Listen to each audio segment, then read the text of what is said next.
Thank you for staying with us. It is still mainland 98.3 FM. Time check is 8:42 a.m. It's time for Mainland Focus, and we have our two focal points here.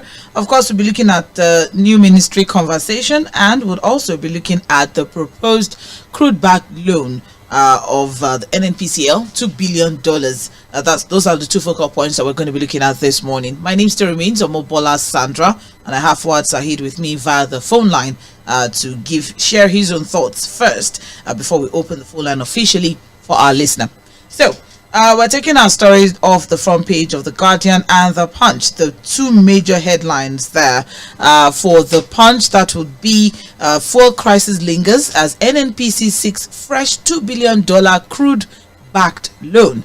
So they are in talks for another oil-backed loan to boost their finances. That's from 𝐿, the chief CEO of NNPCL, saying that it's for general business support or general business activities in NNPC. So what does this situation say about the management of our Nigerian oil sector? Look at that. We're having issues with fuel scarcity back home here, and just last year, August or so last year, in 2023, NNPC took $3.3 billion from Afrexim Bank, all right, for some things that they said they need to resolve as regards trying to solve our forex situation in the country. All right, that's what they got that one for. We don't know how much they've paid of that one, so but if you're going to bring a total of it, if they're going to get this $2 billion, that means that it will be running at about $5.3 billion. All right, and what all of this just means is that there's still a lot that still needs to be unpacked as regards this subsidy, this very, very secret subsidy payment conversation, whether it is there or it is not there.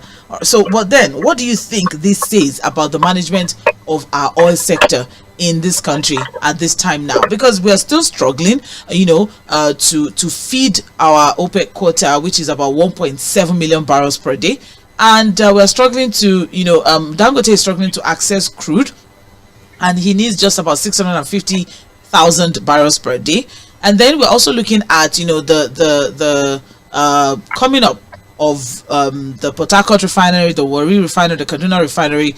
All right, and we're looking at all of this, and we're still struggling to make our OPEC quota of about 1.7, and our GCE of NNPCL is looking at or has declared war on a 2 million barrel per day production. So we're struggling to produce crude, and here we are, we're still going for more crude backed loans, where we're going to be doing a lot of barter, of course. So we're still going to be using oil to pay off some of these things, and it is just a lot, really. So what are your thoughts? Let's have a conversation as regards what you think about the management of the Nigerian oil sector. Fuad has already said, maybe it's time for Kyari to probably just take a bow and thank you very much, have a nice day. Do you agree? Let's have a conversation.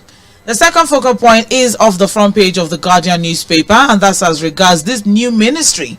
The president is wooing herders with livestock ministry, and even though it's one way or the other going to increase our fiscal strain. It's very lovely the way the Guardian reports it, and I'll just take the story. Oof, I think I lost something here. Oh no, I think I have. All right, I'll just take it from the paper then. All right, so what we have here is that the president is looking at the creation of a new ministry, that's the livestock ministry. There's already a committee that has been set up to be chaired by the president and co-chaired by Professor Mahmood Jega, former INEC chairman. And this is a call for a special institution to oversee and manage challenges facing herders in the light of the farmer herder crisis that we keep having. And so thereby we need the creation of the Ministry of Livestock Development. MACBAN, that's Miyetti Allah, Miyetti Allah Cattle Breeders Association of Nigeria, the president said last month they had appealed to the president to create this livestock ministry, and so it's important for them and all of that. But then this constant clashes between farmer and cattle herders have lingered for too long, with many Nigerians demanding solutions from the government. Some Nigerians have welcomed this development, but others are insisting that the president has finally succumbed to the pressure from mostly Fulani herdsmen for the ministry to be created for them to take care of their business. All right, so do you agree that maybe it's a little bit political here? All right, and do you also agree with the Guardian newspaper as regards the fact that we're not even looking at it from the cost and the extra financial burden that this is going to be on the government, more strain on scanty and a slow growing public revenue that we already have with the creation of an extra ministry? It's going to put a strain on it, definitely. And this is, a space where we had been talking about implementation of the Oronsoye report, where we have, some ministries should be dropped, some ministries should be scrapped, some ministries should be merged, some departments and agencies should be merged, some should, be created. There's just a lot as regards that particular one. But here we are, we're looking at implementation of the Oronsoye report. Well, here we are, we're creating a new ministry in an administration that is already over bloated at the moment. This is the biggest, cabinet that we have had in the history of this country, a very expensive one at that. All right, so this extra burden is coming at the toughest time in our country as regards our fiscal and financial strength as a country. So what do you make of this decision from the federal government as regards this creation of this, ministry? And what does this say about the commitment of the government to implementing the Oronsoye report? Let's have a conversation. I'll start with Said Fuad before we open the phone line. Fuad, over to you. All right. In the oil sector, again, I maintain my position. I think there's nothing more to offer really from it. I really care. So, he's been there for years, really. I think he started out his career from that same institution, and we can't continue to live on excuses, and it's just what it is. We can't continue to live on these excuses. And when we call for transparency, openness, and accountability, this is exactly what we're talking about. And people have been talking about the fact that subsidy had returned a long time ago, that we're even paying more now that has not been appropriated for. People have been shut down. We've had several denials from government. They've called it different names, interventions, recovery, and what have you. But we say that, look, you can't run a country with lies. You can't run a country like this. Transparency, accountability is the key to anything you want to achieve, really. And look at where we are now. Sandra, if you remember, when subsidy was removed, what did they say? Oh, we're going to be able to create some solvency. We are going to be able to, at least make enough money, save money. Our forest crisis was going to be a thing of the past. Now we are getting deeper into this forest crisis standards we speak. Because initially when the $3.3 billion was collected, it was that, we needed to quickly solve some issues as far as our forest is concerned, forest earning is concerned. How many years now we are still dealing with borrowing more money? Whereas we have thought that, look, at this point, there will be a lot of solvency from the NNPC. So what have we saved? What have we been saving? And if you look at the report very well, Sandra, it's clear that, look, this scarcity we are getting now is as a result of our failure to meet up with our obligations when it comes to paying some of the people who are contractors to the NNPC, when it comes to importation of PMS into this country. So if we are going to get it right, Sandra, whether we like it or not, we need to ensure that, look, we open the books. We cannot run an oil industry that is shrouded in secrecy. That was what Abiola said. God bless his soul. That, look, you have an oil company that is shrouded in secrecy, layers and layers and layers of confusion. And nobody is ready to really check this thing. But Nigerians are suffering it. We keep waking up. Look, that's why you can't wake up now and hope that you're going to buy fuel easily. You don't even know when the next fuel scarcity will happen. It's become like a normal thing. The abnormality has become normal in Nigeria because of high-level corruption and inefficiency. And then on this ministry, again, congratulations to the Mietiala people. We now have Ministry of Livestock coming. There's a committee already. But I'm saying that, look, we need to open it up the more. And I'm also proposing that we must add more ministry to it. On Oronsoye report, let's go and throw it away. If I can burn that report already, let's just throw it somewhere. We are not going to implement anything, Sandra. When we say this, people think you just want to be critical. How are we going to implement the report now? It was not even going to be a complete implementation. It was supposed to be a piecemeal implementation. Yeah. But look at the piecemeal now. At the piece and the meal, we can't even find anyone. So if you ask yourself, don't you think we should just done that report and know that we are not committed to implementing anything? But again, congratulations to Mietiala, congratulations to livestock farmers. I'm just saying that, look, my people in the south who do piggery should be carried along. They must not be left out. It's not just about cattle, unless I don't know the option of livestock. So they should also be part of the largesse that will be coming from all of these things. I'm also saying that for people who are in the riverine areas who are into fishery and aquaculture, we should also be brought in. A ministry has to be created. We can't be left on the desk. I have brothers, yes, I direct brothers who are into fishery. Our own plans and aspirations as business owners cannot be left on the desk in the Ministry of Agri. We also should be brought out and the ministry be created for us. My people in Epe, in Badagry, and they must also be created. The ministry must be created for us to help build our own businesses too. And I'm also thinking another ministry should come from the Agri Ministry. This one should be about seedling and crop development. You understand what I'm saying? Another ministry of crop, seedling and crop development should also be created. So the Minister of Agri itself will not be the father figure ministry. All of them is about crop and animal husbandry. So if you now remove crop and then you remove animal, which is livestock, and fishery, it's under animal now. It's fishing on animal. We will separate the animal too. The animal on land, animal on water. This is the ones on water now. All right, thank you very much. So the Minister of Agri will still remain though. It will not be the father figure ministry for all of them. Wow. You understand what I'm saying? I do not. I do not understand how we have a Ministry of Agriculture that is empty. Because it's empty. If it's not going to be empty, it will not do oversight. You don't understand what we are saying here. No, I do not.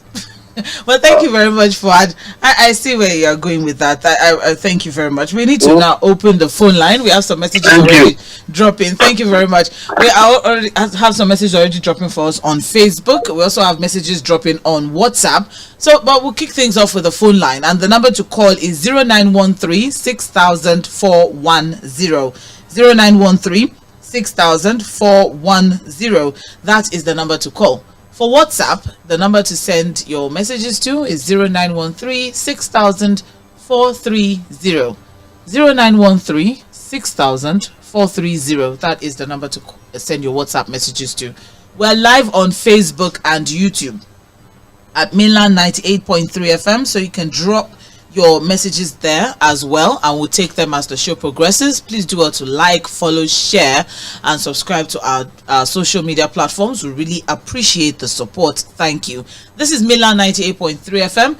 It's 8:55, and you're listening to Mainland Focus. The focus is the new ministry conversation and a $2 billion crude bank loan that NNPC seeks. What are your thoughts? You have just 2 minutes. Please, let's stick within the time limit so we can, give time to other who want to contribute. Hello, good morning. Good morning. My name is Femi. I just want to talk about this new ministry, or I think I'm right. I think it is. I think Mr. Fad is on the right path this morning. Let us look and bundle everything. But every startup of government may become a ministry. We are complaining we don't have money. And we are begging the government to not to spend the little resources that we have. But look at it now. Are you saying the minister who is going to be in charge of this now, we're not going to take salary? He and his other will be going to abroad to go and do one training or the other. Effort will be coming. And we are complaining. Nigerians are crying. Chandler, go out there in your office. You are working. People that will be mouth to take money from you will be more than 10 in 10 minutes. That is where the country, people are hungry. This is not the way to run a country. There are some priorities that must be fixed, and we should look. One of the best things to do to make sure a government that is working is how people are feeling on the street. People are hungry. This is the idea, because about 10 weeks ago, we were asking the president to just do something like that, and now they didn't take it. I mean, just 24 hours ago, which means it has been lopsided. The president is tilting towards the north. Because of 2020, that is my own personal thought. I'm sorry, but that's what I see. Because if the southern part of the country who have the wherewithal to move things around are suffering at this level, companies are running away. We have 7 left with me. That means about me and about 7 boys are doing what a 48, 49, 62 people should do. And even the remaining 7 are still being threatened. It is just I am now trying to come out because I know they know me one-on-one. At the end of the day, if something happens to them, I'm going to be the one that bear the brunt. Right there, I see that children suffering. Number 2, about your loan that they said they want to borrow. The news was carried by Reuters. Not, I mean, not the local Reuters, yes, press. Which means those people that you are trying to go and beg loan from have already showed you to the world that look at them, they are coming again. Because this thing was broke by Reuters, which means everybody in Europe now knows that Nigeria is coming to pay for money, and they want to use the crude that they cannot do to Dangote, who has spent billions of dollars to put that thing together. Because that guy is lamenting now. To calm him down, they made him one of the committee members. Let other people talk my dear, but I know that this country is not being run rightly, and I complain and I wait some 367 days ago that it is not going to work. Good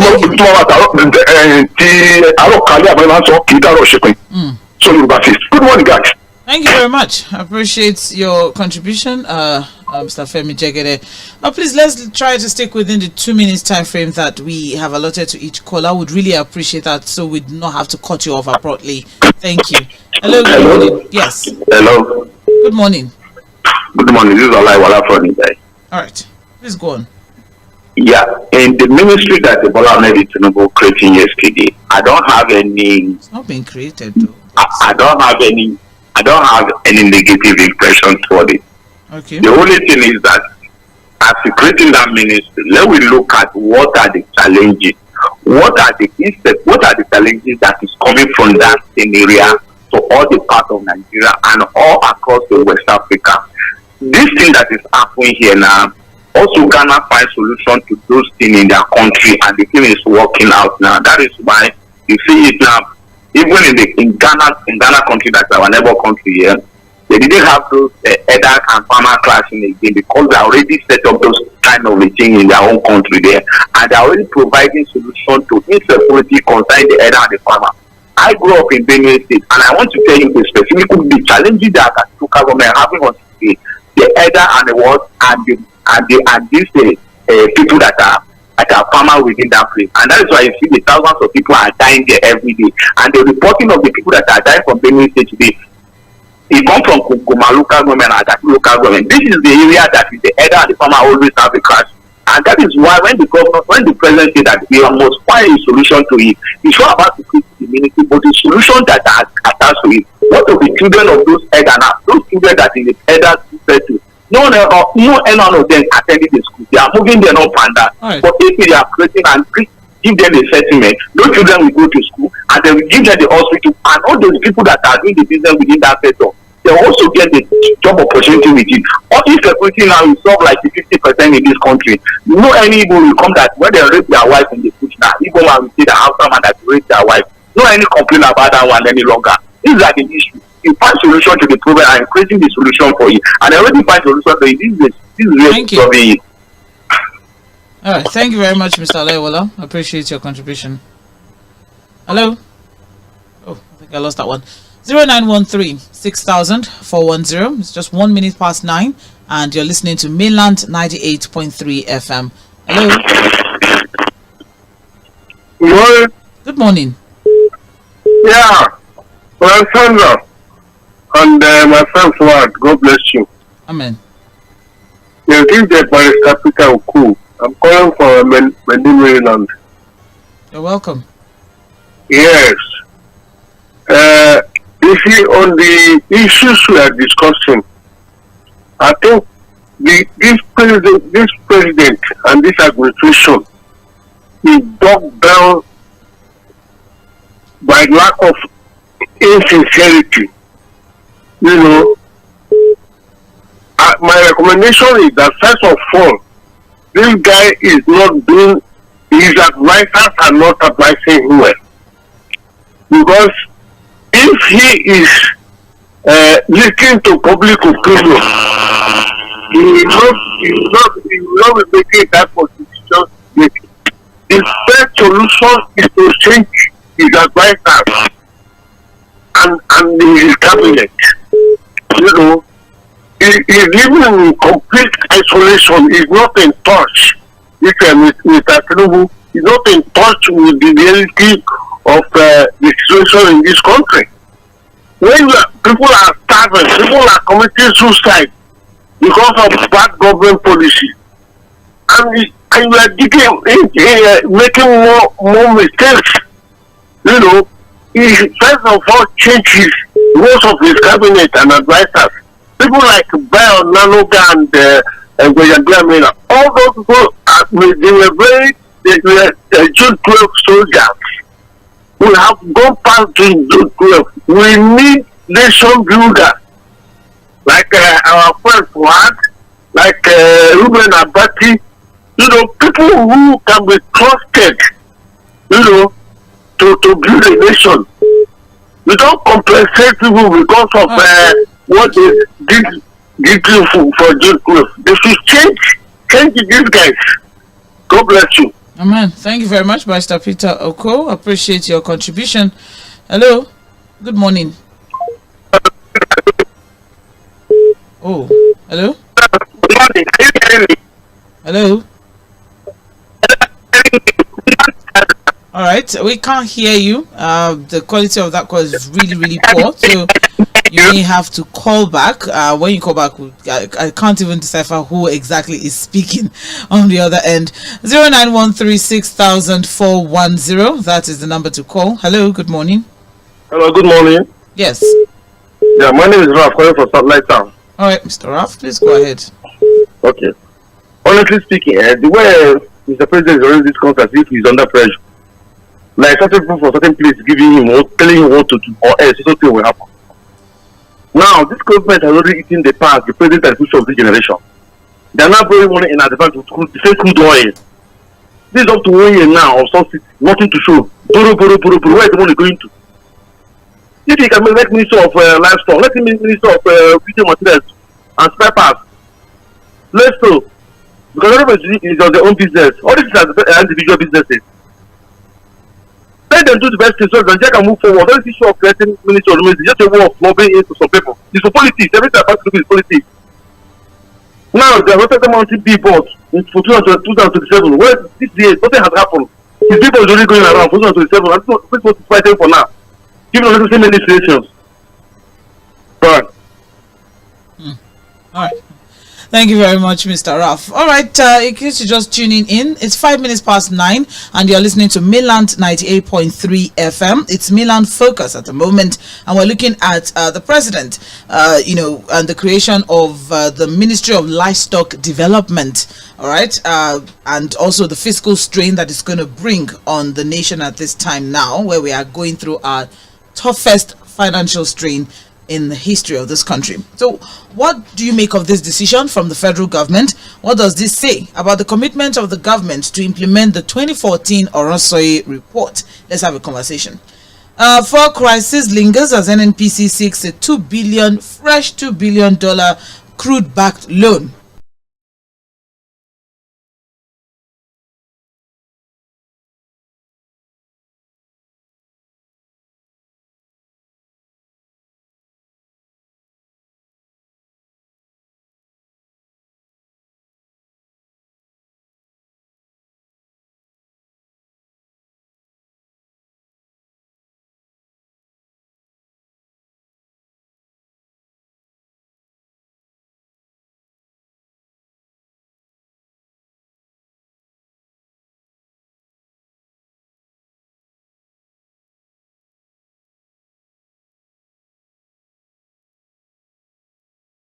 Messages on Facebook. Let's just quickly see what we have here.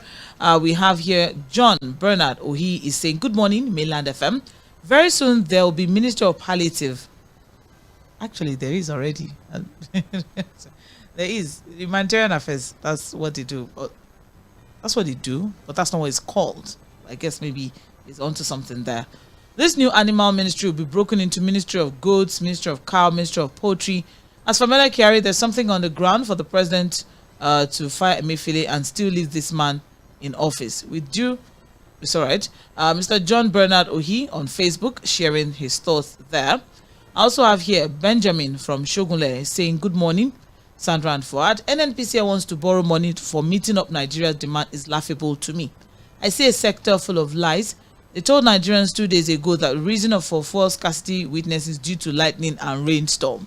But we are having rainstorm and lightning in the past without fuel scarcity. Why now? Truth be told, they are looking for more money to loot. My recommendation once again in solving all sector problem is sack Mele Kyari, the MD of NNPCL, and any other staff who has worked in the sector